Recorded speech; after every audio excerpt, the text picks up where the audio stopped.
উনি আমাদের কাছে এসেছিলেন আরটিএ, ওনার মেনলি আরটিএ হয়েছিল, টিবিআর ফিবিউলা ফ্র্যাকচার হয়েছিল।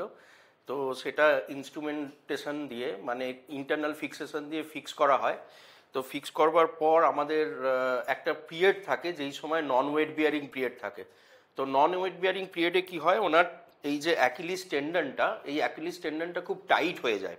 এইটা টাইট হওয়ার জন্য ওনার টো ওয়াকিং হতে শুরু করে এবং হিলটা সম্পূর্ণভাবে মাটিতে পড়ছিল না।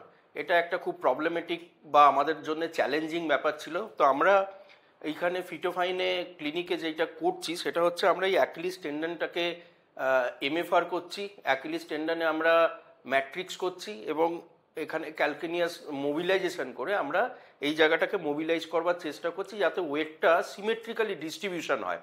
তো এই সিমেট্রিক্যালি ডিস্ট্রিবিউশন না হওয়ার জন্য ওনার আর একটা কমপ্লেন হচ্ছিল ব্যাক পেন, এবং এই জায়গাগুলো গোটাটা খুব ব্যথা হচ্ছিল। ওনার শুধুমাত্র ফিক্সেশন হয়েছে টিবিয়াটা, ফিবিউলাটাকে ফিক্সেশন করা হয়নি।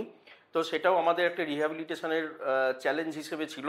তো এখন ওনার ওয়েটটা মোটামুটি সিমেট্রিক্যাল ডিস্ট্রিবিউশন হচ্ছে এবং এর অ্যাসোসিয়েটেড যেই পেনগুলো সেগুলো অনেকটাই রিলিজ হয়েছে।